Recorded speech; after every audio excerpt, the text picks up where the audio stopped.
Bonjour et bienvenue sur la chaîne YouTube d'En Direct. Dans ce nouveau podcast, nous vous invitons à écouter l'interview de Geneviève Darrieussecq, nommée ministre déléguée chargée des personnes handicapées, le 4 juillet 2022. Nous avons échangé avec elle au sujet de ses projets face aux difficultés rencontrées aujourd'hui par les personnes en situation de handicap.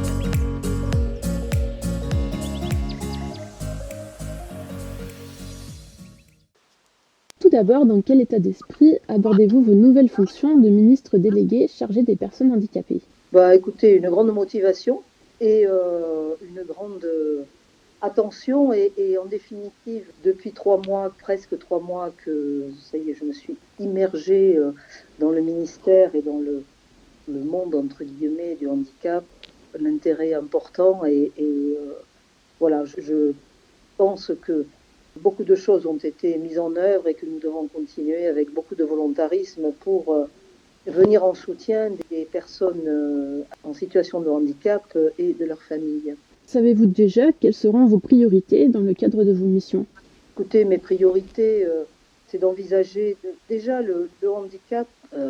Moi, je veux en avoir une approche sociale et sociétale, c'est-à-dire l'inclusion, ce dont on parle depuis maintenant longtemps et qui est une nécessité, faire en sorte que chaque enfant avec un handicap puisse rentrer à l'école, puisse suivre une scolarité jusqu'aux études supérieures si c'est possible, et chacun puisse avoir une formation, un emploi, l'accès à l'emploi, et un regard aussi sur l'évolution tout au cours de la vie et au vieillissement des personnes en situation de handicap.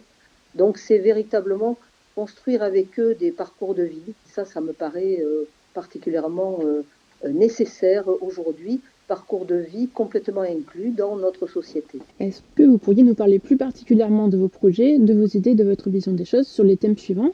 Donc justement, en commençant par l'école. En cette nouvelle rentrée, beaucoup d'enfants sont encore sans solution adaptée, manque d'AESH, de structures d'accueil, refus de certains établissements. Quels sont vos projets pour améliorer la situation ? Alors oui, il y a toujours des personnes qui peuvent manquer de solutions et se sentir insatisfaites, trouver que la prise en charge n'est pas satisfaisante. Moi, je voudrais quand même dire que beaucoup de choses ont été réalisées.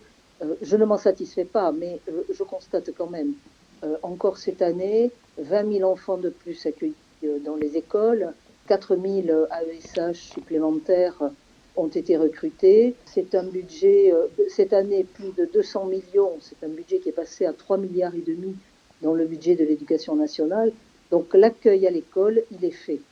Alors dire que c'est suffisant, peut-être pas, puisque nous avons toujours des familles qui sont sans solution ou trouvent que les solutions ne sont pas satisfaisantes. Nous devons continuer d'avancer dans ce domaine. Est-ce que, pour moi, un handicap ou un enfant handicapé n'égale pas forcément une AESH. Il faut aussi des outils, donc développer l'accès aux outils qui sont nécessaires pour certains enfants.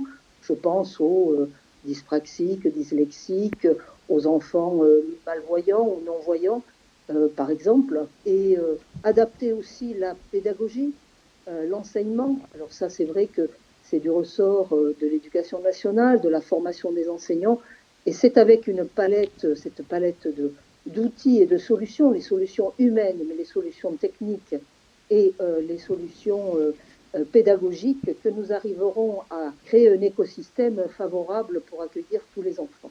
Alors, le travail n'est pas fini, nous en sommes conscients, nous allons continuer d'avancer avec le ministre de l'Éducation nationale et la ministre de l'Enseignement supérieur. En tout cas, c'est un de nos objectifs, l'inclusion pour tous les enfants. Dans la suite de l'école, l'emploi, à l'approche de la SEEPH 2022, le taux d'emploi des personnes handicapées reste 2 fois moins important que celui de l'ensemble de la population active. Est-ce que vous avez déjà des idées pour tenter d'y remédier ? Alors oui, c'est vrai que les personnes handicapées ont un taux de chômage élevé, 14%, qui est passé de 18 à 14. Alors il y a déjà eu un gros travail de réalité, mais bien sûr, ce n'est pas suffisant. Et moi, mon ambition, c'est d'aller avec le ministre du Travail, Olivier Dussopt, vers le plein emploi, y compris pour les personnes en situation de handicap. Donc, nous avons devant nous une feuille de route assez claire. Pour moi, elle est assez claire. C'est c'est pas forcément rajouter des mesures, parce qu'il y a déjà beaucoup de mesures qui ont été mises en œuvre, mais c'est faire en sorte de les rendre plus facilement accessibles. C'est faire en sorte aussi de changer le regard de la société, changer le regard des entrepreneurs, du monde économique, même de la fonction publique d'ailleurs, pour que les personnes en situation de handicap puissent être recrutées à un bon niveau. Et c'est aussi simplifier, faciliter les démarches.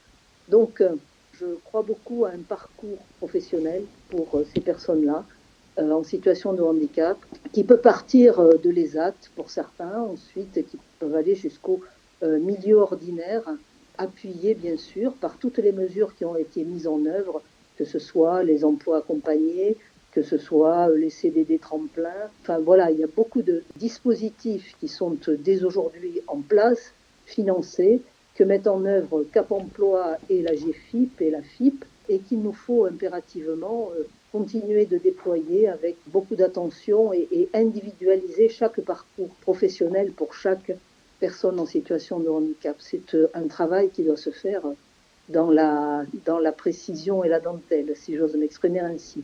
Oui, donc pas forcément faire de nouvelles mesures, mais continuer à mettre en œuvre ce qui a déjà été instauré et agir un petit peu sur la sensibilisation. Oui, alors il faut évaluer ce qui a été instauré, mais pour être allé beaucoup sur le terrain, je me rends compte qu'il y a encore beaucoup de marge de progression. Donc voilà, travailler avec Cap Emploi, Pôle Emploi, bientôt France Travail, pour que nous continuions à être très proactifs pour l'emploi des personnes en situation de handicap, avec les mesures existantes, évaluer, ensuite s'il faut réorienter, s'il faut de nouvelles mesures, nous pourrons les prendre, mais pour l'instant, je pense que les mesures en place sont intéressantes, qu'il nous faut les déployer de façon plus importante. En matière de démarches administratives liées au handicap, beaucoup de personnes se réjouissent de la réforme de l'AAH. Toutefois, elles ne comprennent pas pourquoi elles doivent attendre le 1er octobre 2023 et elles critiquent aussi les délais de réponse encore problématiques sur une partie du territoire. Qu'est-ce que vous souhaitez leur répondre ? Alors deux choses. D'abord que l'AAH pour octobre 2023, ce n'est ni de la mauvaise volonté, ni un problème budgétaire, c'est simplement un problème technique. Cette loi a été votée. Si nous appliquons cette loi telle qu'elle a été votée, nous avons 45 000 perdants. Et pour moi, ce n'est pas acceptable. Nous devons travailler à élaborer un décret qui va paraître vers le mois de décembre, afin de faire en sorte, c'est très technique, donc je ne vais pas vous détailler les choses, oui. D'ailleurs, j'ai quelquefois du mal à les suivre, enfin sur la technicité j'entends, oui. Mais afin que ce décret nous permette de mettre en place un système où il n'y a pas de perdants. Ça, c'est une première chose. Alors, il y aura 160 000 gagnants, entre guillemets, c'est-à-dire personnes qui toucheront plus d'AAH alors qu'elles ne la touchaient plus ou qu'elles en touchaient peu. Ça, c'est une certitude. Mais 45 000 perdants, c'est absolument inacceptable. Donc, nous écrivons ce décret qui paraîtra au mois de décembre. Et ensuite, il y a un travail technique très particulier et singulier à réaliser de la part de la Caisse nationale d'allocation familiale au niveau de son système numérique, parce qu'en fait, comment vous dire, la Caisse d'allocation familiale, toutes ses prestations sont conjugalisées. Donc il faut qu'elle crée un nouveau système pour déconjugaliser les prestations, mais en même temps, beaucoup de personnes avec un handicap ont aussi des prestations conjugalisées, l'allocation logement, les allocations familiales par exemple. Donc voilà, c'est un travail qui est, contrairement à ce que certains pensent, ça ne se fait pas en un mois. Et l'objectif que nous avons donné à la Caisse nationale d'allocation familiale, c'est que ceci soit en place et sans bug. Donc il faut ce temps-là, et en 1er octobre 2023, ils se sont engagés à déployer cela. Si les choses étaient prêtes avant, eh bien nous le mettrions en œuvre avant. C'est tout un système qui doit s'adapter, en fait, c'est pas seulement l'AAH qui doit être modifié. Voilà, c'est tout un système qui doit s'adapter, effectivement, et qui n'est pas un système classique au niveau de la Caisse nationale d'allocation familiale où tout est conjugalisé. Et par rapport au délai de réponse Bon, écoutez, là, pour moi, c'est une constante partout où je vais. Ce sont les délais trop longs et les dossiers trop complexes. Donc moi, j'ai un objectif sur lequel nous allons vraiment travailler d'arrache-pied, c'est la simplification et l'amélioration des délais. Donc c'est une feuille de route que je vais donner à toutes mes équipes et puis surtout à toutes les directions et à la CNSA également, qui épaule les maisons départementales, notamment dans les évolutions numériques, là aussi, parce que c'est par le numérique que viendra la simplification et la rapidité. Aujourd'hui, chaque maison départementale, chaque MDPH a bien souvent son système propre en termes de numérique. Et là, il faut aller vers un système harmonisé, complet, et nécessaire également qu'il y ait quelques briques nationales à l'intérieur pour que chaque MDPH puisse communiquer aussi avec des organismes nationaux. Tout ça pour aller plus vite. Donc c'est complexe, c'est du numérique, mais l'objectif, c'est répondre plus rapidement et simplifier les dossiers. Il me semble qu'un dossier, dans de très très nombreux cas, est un dossier qui ne devrait pas être refait à chaque demande. Il devrait suivre toute la vie de la personne en situation de handicap. D'accord, dans la continuité de ce qui avait été lancé avec le fait de ne pas devoir renouveler systématiquement, par exemple, la reconnaissance de travailleurs handicapés, la carte mobilité inclusion. Voilà, donc ça a été commencé, surtout qu'Isel a commencé dans les 5 dernières années à mettre en place des prestations effectivement à vie. Ça commence à se déployer, c'est pratiquement déployé dans toutes les MDPH, mais nous avons encore beaucoup de travail de simplification à réaliser. Concernant la situation des aidants, à l'approche de la journée des aidants du 6 octobre prochain, les associations alertent sur une dégradation permanente de leurs conditions de vie et estiment que les droits associés à leur statut ne sont pas forcément respectés. Qu'en pensez-vous ? Bon, écoutez, les aidants, c'est beaucoup de monde d'abord, plus de 8 millions de personnes, avec quelquefois des personnes qui ne se rendent même pas compte qu'ils sont aidants, qui ne s'identifient pas comme aidants. C'est effectivement des personnes à qui on doit beaucoup d'attention. Alors, il n'y a pas de statut d'aidant, mais effectivement, il y a des droits qui ont été créés, le congé proche aidant, l'allocation journalière du proche aidant, pour pouvoir aider quand il y a... pouvoir conjuguer, mettons, un emploi d'aidance. Et c'est vrai que moi, je veux être très attentive à plusieurs choses, au repos des aidants, c'est-à-dire faire en sorte qu'ils puissent prendre du répit. Donc, nous avons besoin de déployer des unités de répit, absolument essentielles. Et la deuxième chose, et également les unités de relayage, c'est-à-dire les aidants peuvent partir quelques jours et un intervenant vient prendre leur place auprès de la personne handicapée au domicile. Donc ça, c'est du répit. Et puis aussi leur santé, parce que bien souvent, ils ne prennent pas le temps de se soigner eux-mêmes, prennent soin, mais pas d'eux. J'ai une attention particulière parce qu'il y a beaucoup de jeunes dans des familles qui n'estiment pas qu'ils sont aidants et pourtant ils le sont au quotidien. Il peut y avoir des jeunes lycéens, des jeunes étudiants qui sont dans des situations où ils mènent leurs activités et ont aussi à leur domicile personnes handicapées dont ils s'occupent et je veux vraiment avoir une attention pour eux. Il y a aussi les aidants âgés, on en voit de plus en plus. Voilà, nous avons besoin de prendre soin d'eux et de faire en sorte de pouvoir leur apporter des solutions. Alors le 6 octobre, il y a la journée nationale des aidants.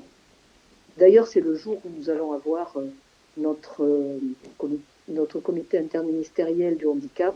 Voilà, donc une grande attention pour moi, pour les aidants, parce que ce sont des personnes en définitive de confiance pour la personne en situation de handicap, mais ce sont des personnes qui peuvent être fragilisées par le fait d'être sollicitées quotidiennement. Donc nous allons continuer à prendre soin d'eux. Alors une chose, c'est qu'il y aura aussi quelque chose qui n'est pas inintéressant, c'est qu'ils pourront, certains, valoriser leur expérience d'aidant dans des VAE et faire en sorte de pouvoir obtenir des qualifications professionnelles grâce à ces expériences personnelles qu'ils auront vécues d'aidance. Et donc, je trouve aussi que c'est une belle reconnaissance, c'est-à-dire que ce qu'ils ont fait au quotidien pour les personnes dont ils se sont occupés, non seulement est reconnu, et peut être valorisé dans des qualifications professionnelles.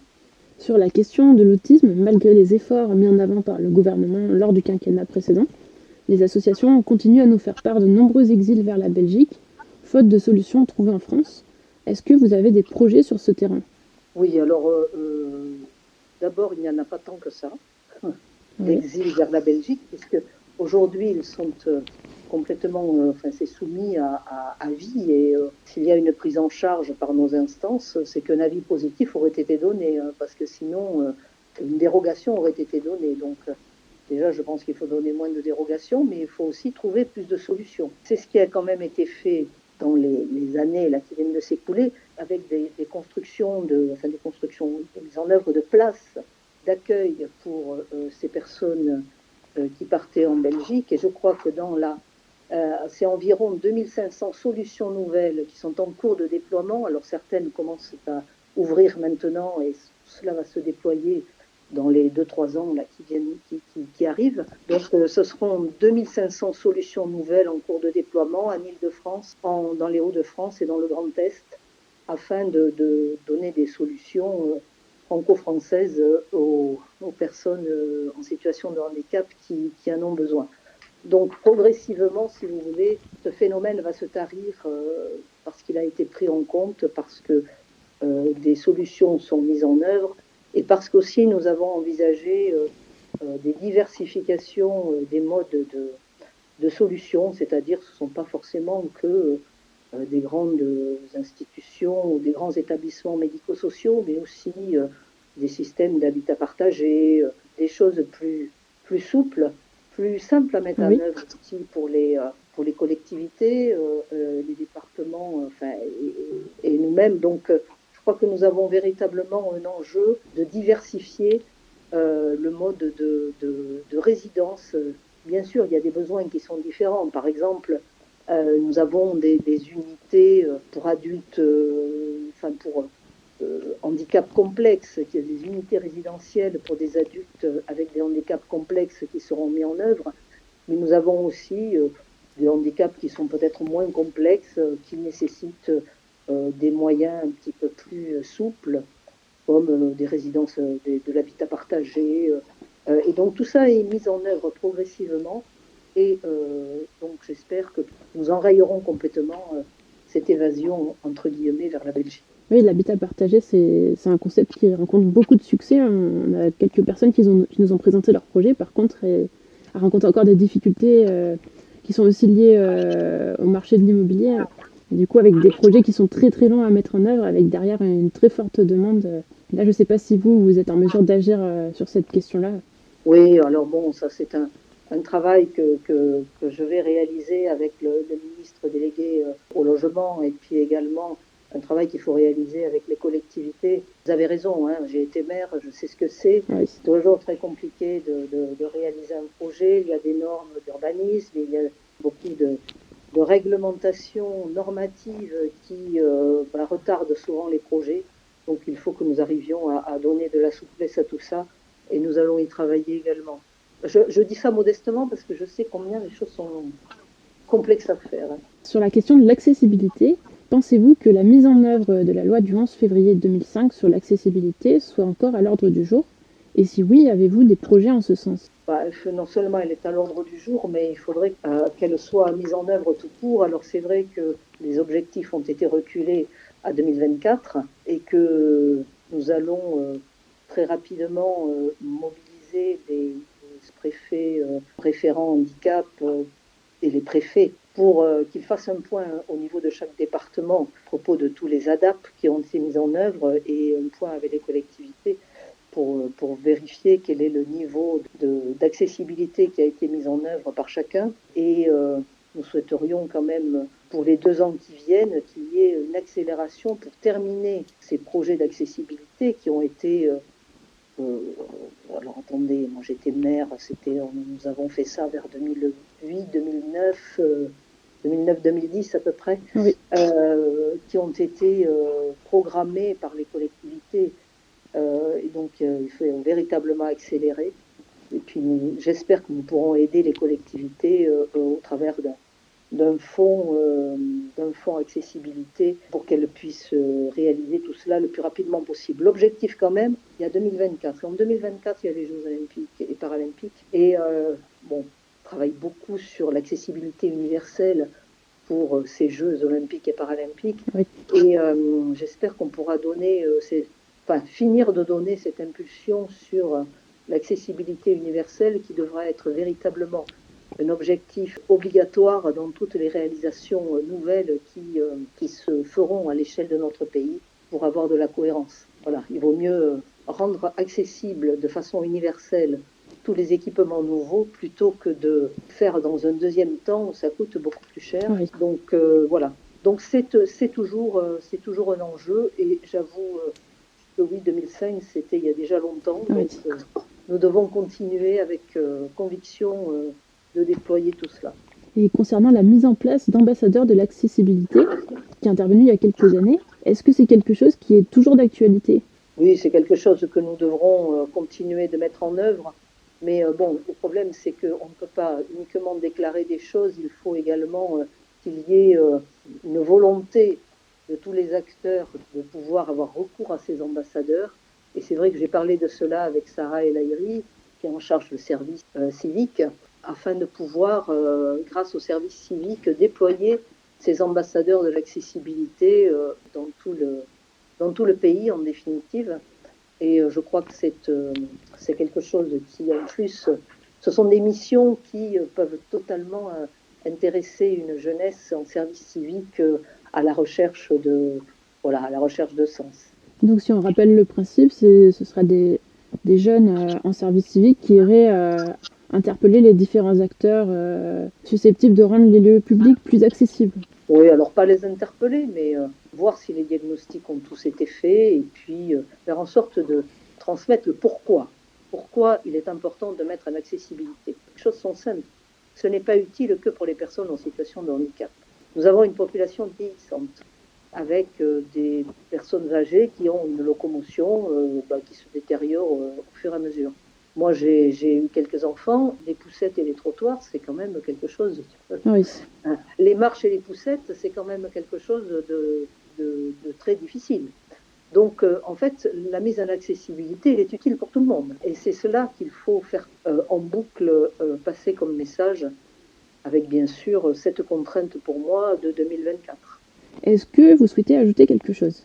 Je veux simplement ajouter que nous avons le 6 octobre donc, le comité interministériel du handicap autour de la Première ministre et qu'à l'occasion de ce comité interministériel du handicap, nous allons préparer la conférence nationale du handicap qui aura lieu au début de l'année 2023, qui sera un temps important pour le monde du handicap puisque en fait ça va écrire une feuille de route pour les années à venir. Et nous allons travailler tout ça, bien sûr, entre le CIH et le CNH. Un travail va être réalisé, notamment avec le CNCPH, qui est notre interlocuteur pour faire avancer tous ces sujets. Enfin, un de nos interlocuteurs pour faire avancer tous ces sujets. Donc voilà, et nous aurons une belle feuille de route à partir de l'année prochaine pour les années à venir. Et simplement dire que nous sommes très motivés avec Jean-Christophe Combe pour faire avancer tous ces sujets si importants autour du handicap et des personnes en situation de handicap. Merci à tous de nous avoir suivis et à très bientôt pour un nouveau podcast.